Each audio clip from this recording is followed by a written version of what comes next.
blessed morning to everyone. Another day, another finished project, and we are here at Short Tree Residences to show you another brand new unit owned by Sir William and Ma'am Sheila from New York, USA. Ma'am, sir, thank you so much. At nagtiwala kayo sa amin para pagandahin ang inyong unit. I think this one is for Airbnb kung hindi nagkakamali na gusto nyo paupahan. But then, syempre, gusto nyo munang enjoy kaya si sir ay uuwi sa isang araw para siya muna yung magstay dito. Kumbaga magbinyag sa kanyang unit. Siya yung muna mag-i-stay bago niya pa-Airbnb. And kami na rin yung mag-handle ng kanyang Airbnb unit dito sa Short Tree Residences. This one is a 32 square meters na family suite A. No? So, straight lang yung layout nito and then may partition doon sa room. But then, nag-decide sila na tanggalin yung partition. So, papakita namin sa inyo kung ano yung naging outcome kapag walang partition yung isang family suite A unit sa Short Tree Residences.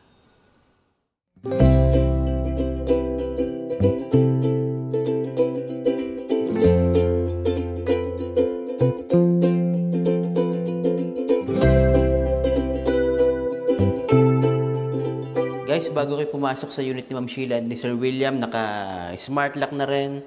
So, pinalitan po natin yung kanyang doorknob. And again, nandito si Mami sa loob.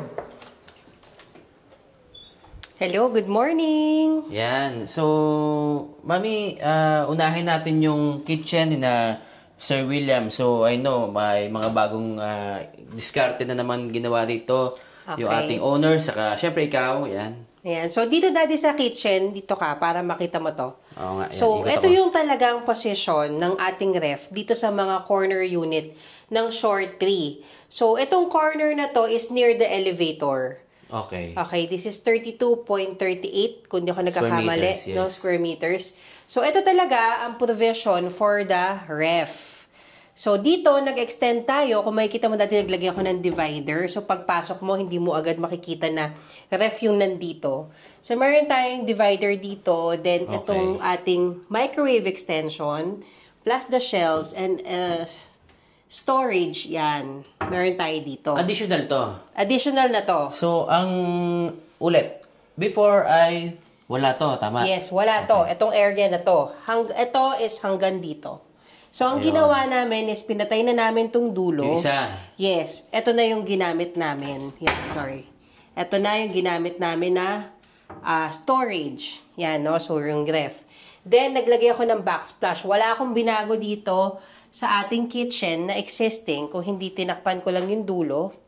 Okay? So, saka backsplash. Saka backsplash. Yan. The rest, nandyan na rin. Nandyan yes. Yan. Okay. So, yan. So, ito, existing na to. Then, itong mga stove nandyan na. Even itong ating sink, ito na yon.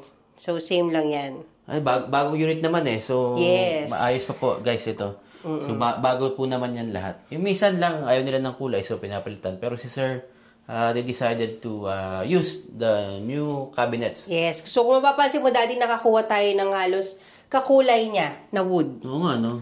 No? So, may slight na difference. Konti-konti lang, pero hindi mo naman halos mapapansin. So, yan. So, talagang yung fridge dito talaga? Yes. Hindi dun sa kabila? Hindi. Okay. So, yan talaga yung position niya dito sa ganitong corner layout, unit. Yung corner unit ng family suite A. Okay. Yes. So, dito naman, Daddy, kung mapapansin mo, ayan. So, nag-extend ako. Meron akong bar. Yes, meron tayong bar. And may storage tayo dito, Daddy. Okay. So, yan, meron tayong 3-layer pa na shelves dyan sa area na to. Nice. So, before guys, wala po ito. Space lang yan. Space lang. Ito, wala rin to. Parang nilagyan mo nito. Yes. Ito, wala. Yes, wala to. Okay. Extension to. Then, this one, nilagay din natin. Wala rin yan dati. Wala diba? to. Kasi naglagay ako ng kanyang drop lights. Ayan, guys, ito. So, may nilagay si Mami na drop light dito. And yung choice nila, sir, ng ilaw, ayan. So, ayan. Kitang-kita, no? Okay, hanggang cute. Ang ganda. Yan. So, ito, kumbaga request si sir na gusto niya na may pop-up colors. Yan. So, ganda. Yan, kay Sir William. And then, dito, Daddy, ito ang cute ng ating bar chair. So, meron tayong two pieces na bar chair dito. So, this is, movable, saka adjustable, itong ating chair. Okay. Ayan. Then, we have fluted panels as a design dito sa ilalim. Yun. So, ito guys, before wala po ito. Then, tayo na yung naglagay niyan para magmukha siyang, parang, di ba yung sa US yung mga kitchen Yes, parang mga kitchen nook. Ganyan siya Pagluto mo, gagawin mo. Yes. So, kung nagluto ka dito, di ba, lalagay mo yung pagkain mo, may mga magtitaste na dito na tao. Ganyan yung mga kasi doon. So, siguro, ganun din yung gusto nilang mangyari dito. Kaya, ayan, bagay naman, maganda. Yes, maganda. Saka may space. Tingnan mo, Daddy, may walkway pa tayo dito. May space ka pa dito. Ayan. So, ayan. So, nakabar, table. So, ito yung pinaka-dining dining na nila, no? Yes. So, ayan. So, pagpapaupahan mo naman, usually, dalawa lang yung mga nag-i-stay. So, ganda naging setup ng kanyang kitchen. So, dito naman tayo, Daddy, sa kanyang bathroom. Ayan. So, dito naman, wala naman tayo masyadong ginawa kasi maganda naman ang turnover ng bathroom ng Shore 3. So, ito kasama na sa turnover. Pati yung ilalim? Yes. Ito, meron na talaga yan. Yan, meron na talaga kasi wala, no? Yes. Then, ito yung dinagdag natin. Itong kanyang mirror cabinet dito. So, meron tayo ditong glass enclosure. Yan. So, dito additional natin ay yung ating water heater, itong shampoo, and body wash dispenser, itong ating towel rack, and yung ating bidet. So, yun yung mga additional natin dito. The rest, ito pa rin yung turnover ni Shore 3. Ayan. So, guys, kasi yung bidet, wala talaga siya pagka turnover. So, nilalagyan natin. Yan. So, puntahan naman natin yung kanyang living and entertainment area. Yan. So, dito, Daddy, makikita mo, ito, yung kanyang, this is corner unit. Okay? So, meron siyang may bintana. May bintana dito? Yes, may bintana siya dito sa gilid. So, ito yung corner na near the elevator. Kaya meron siyang katapat na unit sa labas. No? Okay. Ayan. So, dito naman, naglagay ako and kasya naman ang ating customized na 2 to 3 seater na sofa bed. Sofa bed pa rin to. So, choice of color din yan nila, sir. Yung kanilang sofa bed. So, nag-match naman, no, dun sa ating area. Then, here, Daddy, sa ating entertainment side, yan. Medyo malaki to, no? So, usapan namin dati medyo maliit yung TV, pero since nga lumaki yung kanyang space, so, ginawan ko ng paraan yung kanyang TV na lumaki din. So, yan. So, this is 50 inches TV. Then, ito is buo itong kanyang area na to. Yan, may shelves siya, meron siyang fluted, yes. May fluted panel, may pin lights, and may lights yung kanyang mga shelves. So, ang ganda. Ayan. Ayan guys, so nakapaglagay dito ng mga shelves. So, marami kayong pwede pong i-display. Yes. Ganitong unit. And may mga storage yung kanyang ilalim. Ayan. Pakita ko lang po sa inyo. Ayan. Pati sa ilalim, meron din. Yeah, so may storage tayo, may shelves tayo. So, ayan, pwede din ito maglagay dito ng additional chair. Then, pwede mo rin tong desk. Diba? Kung may mga kids na kasamang visitor, yan, pwedeng-pwede. So, ayan guys. So, very simple, but then, kumbaga, magagamit nyo siya talaga. Yung ganitong klaseng design, ano? Kasi marami kayong mga pwedeng mailagay or mai-display. So, and the purpose of this one is for Airbnb. So, perfect pang Airbnb. Sakto-sakto. Kasi ang ganda ng ganito, Daddy, na alam mo kung nasan yung TV, nasan yung kitchen, yung para bang naka-organize lahat. So, ang gandang tingnan kasi wala kang kalat. So, here, Daddy, kung mapapansin mo, meron na tayo ditong division. Okay. Yan. This is Suite A, Family Suite A. Okay. Dati, ang partition yan, Mami, saan before? Kasi nandito. Suite A, alam ko dito eh. So, ito yung ating bedroom na, ha? Yan. Yan. So, pero sige, unahin natin tong partition. Dito nag-decide sila, sir, and ma'am, dito na sila maglagay ng nag-decide partition. na maglagay ng partition. Kumbaga, pinalaki natin yung Laki ng kanyang... kwarto. Yes, pinalaki natin yung kanyang bedroom. So, this is color gray naman, Daddy. So, this is dark gray color. Yan. Yung kulay. Oo, So, ganda pag ng sa kulay. malayo, para siyang itim. Pag nilapitan mo, ash gray. Ayan. So, ito yung kanya naging color na choice ng ating client, ni Ma'am Sheila and ni Sir William, na grayish ang gagawin natin partition. So, starting here, na supposed to be sala, ito yung kanyang living area dapat. Ito pa yung living area niya eh. Yes, Guys, kasi dapat ito po itong dining, eh. itong living. Yan, itong area na to, Yes, living then may and bedroom. dining.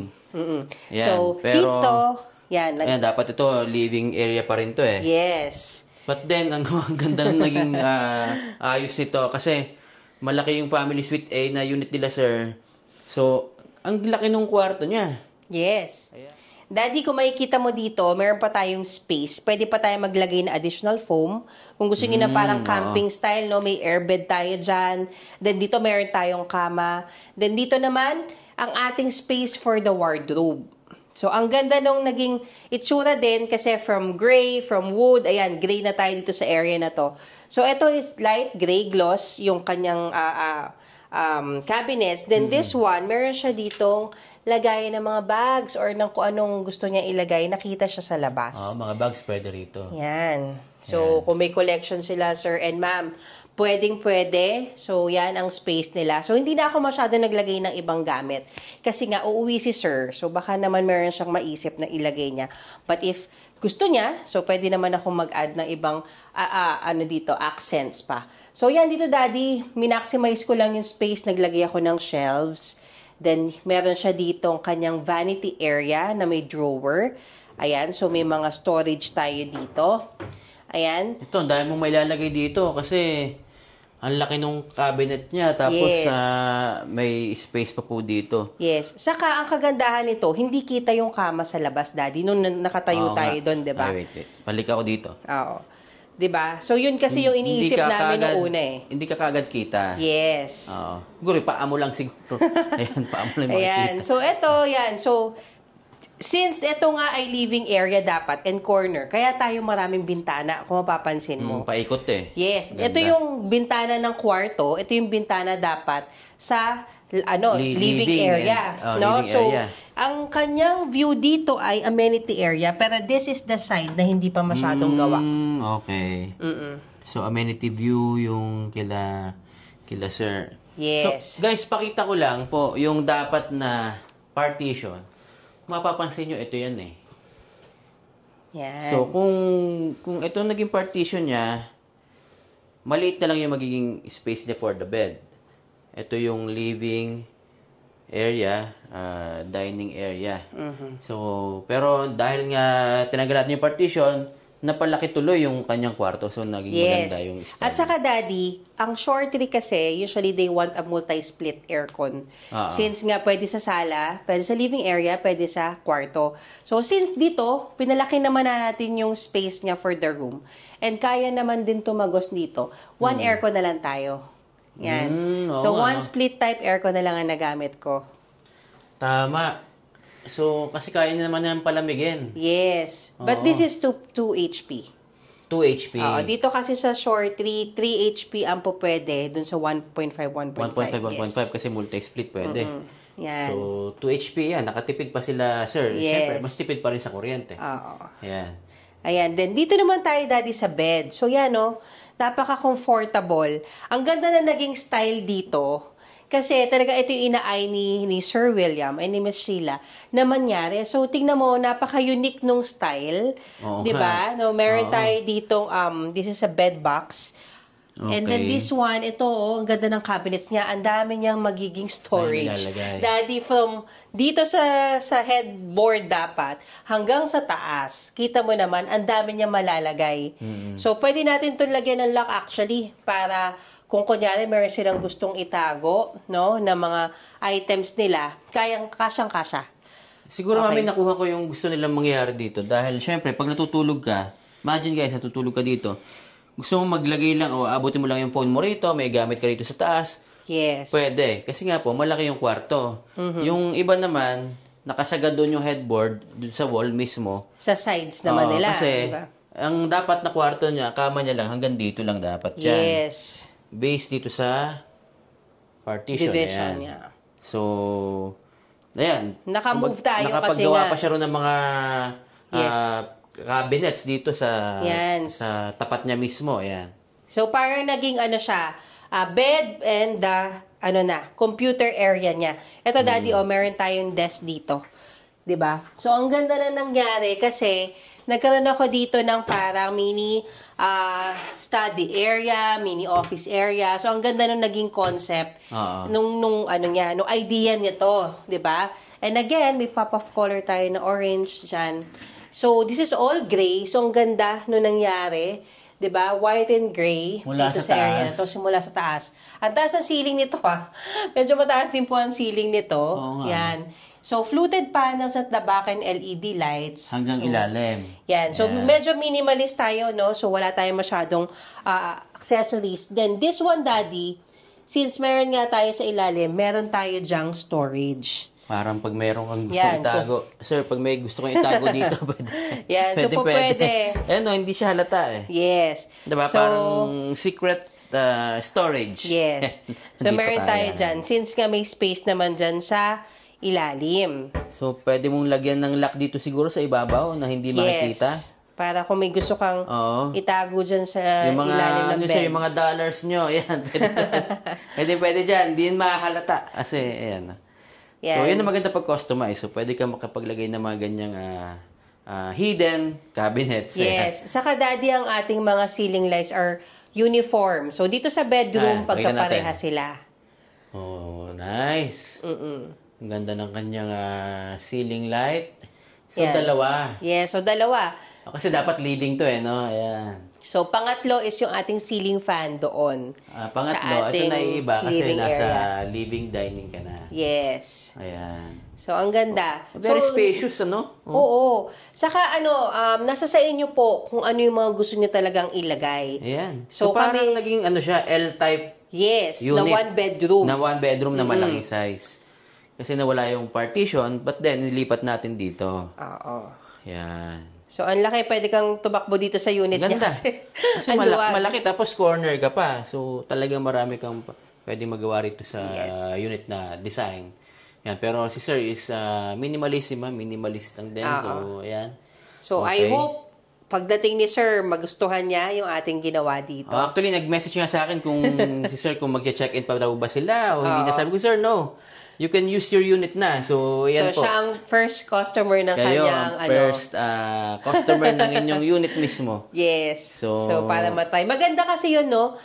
Since nga wala kayo dito, gumagawa kami, pag at least makita nyo yung mismong gawa, at least malaman nyo rin, di ba, kung ano yung mga kailangan nyo idagdag, kung meron ba Yes. tayong kulang na nailagay. So, maganda rin yun na nagagamit nyo yung unit agad. Sa kakaramihan nung nagpapagawa sa atin, talagang ginagamit muna nila. Yes. Yung tinatiming po nila na uuwi sila, tapos kailangan, pag uwi nila, magagamit na nila yung unit. So, talagang ginagawa namin ng paraan na matapos. Kadalasan yan, Daddy, nangyayari sa atin kapag mga mid-year. Bare months. Oo, saka bare months kasi uuwi yan ng mga December. Yes. Pero pagka kunyari nagpapa-furnish ng January, yun, pinapa-start na nila rin agad kasi nga medyo malayo pa yung taon. Yan. So yan guys, napakita po namin sa inyo lahat yung unit ni Sir William and ni Ma'am Sheila from New York, USA. Again, Sir, Ma'am, maraming salamat po sa inyong lahat, sa inyong tiwala, and alam ko may pasalubong kayo sa amin dahil lagi niyo tinatanong kung ano yung size ng aming damit. Maraming salamat in advance. So, ayun po, sana nagustuhan niyo tong inyong unit, and I'm sure magiging comfortable kayo pagdating nyo rito kasi syempre napaganda, napaayos, saka magagamit nyo talaga yung bawat sulok ng inyong unit dito sa Shore 3 Residences. Ayan. So, thank you po, Sir William and Ma'am Sheila. Okay, sa pagtitiwala niyo po sa amin. So, looking forward kami sa pagkikita natin ngayong Sabado, no? Malapit na po yung uwi niyo. Sabado, yes. So, see you soon po, sir. So, sana po magustuhan nyo and talagang maging comfortable ang stay nyo dito. Kasi, Daddy, ang kagandahan talaga pagka kunyari nag-i-invest ka ng ganito is yung pagdating mo, hindi ka na mag-worry na may tiran ba ako, Saka kailangan ko mag-stay, bang mag-book. oo. Kasi Oo, gastos din yun. yun, 2 Yes. weeks, mag-hotel ka, di ba? Hotel. So, eto, yan na ma-experience nyo na ang inyong maganda and spacious na unit. So, dito sa Shore 3. So, ang ganda nung naging idea nyo, sir, na pinaalis natin yung partition. Kasi, ang ganda nung idea nyo Perfect na, po. yes, na L-type, tapos may bar. Ang ganda. So, sana magustuhan nyo pagdating nyo. So, comment na lang kayo sa amin po. Tapos, thank you so much sa ating angels, of course, kay LJ and kay Kim and kay Bojo. Ayan, so sa paglilinis and pagtulong sa ating magpabango at magpaganda nitong mga units. And of course, kala Jomar, kay Tonton, kay Rainier, kay Jed family, James, lahat sa inyo, Enteng. Yan. So, salamat sa tulong nyo dahil talagang natatapos natin na maayos itong mga projects natin. Yan, thank you so much. guys. So, ayan po, sana nagustuhan nyo ulit yung ating bagong finished project. And pagka meron kayong gustong ipagawa na unit, pa-furnish, let us know lang po. Nandyan yung aking contact number, email address. You can contact me to WhatsApp and Viber. Siyempre, gusto nating pagandahin talaga yung inyong unit. At maging functional talaga yung inyong unit. Bubuhayin natin pagka yung iba mga nagamit na yan na unit. Katulad ng mga nauna namin vlogs na talagang nagamit na yung unit. Totally, Used na, no? Yes, mga naparentahan na dati. Yan. Kailangan pagandahin ulit. So, message na po kayo. And wag po kayo mahiyang mag-comment, mag-share yan doon sa ating mga videos para lalo pa lalo pa sila makakuha ng mga bagong ideas doon sa ginagawa po natin. Kasi every time iba-iba yung mga ginagawa namin, parang walang pare-pareho talaga. So, yes, saka daddy natututo rin tayo based dun sa nagiging experience namin. So, thank you rin po sa mga nagiging comment nyo. Mga ideas nyo. Yes, maraming itatama salamat. namin yung mga iba namin. Dapat pala, mas maganda ganito. So, thank you so much. Ayan. Salamat po. Nagiging reality talaga yung inyong mga ideas. Kaya, salamat sa inyong suporta. And again, huwag niyo pong kalimutan to pa rin ang inyong mga pangarap.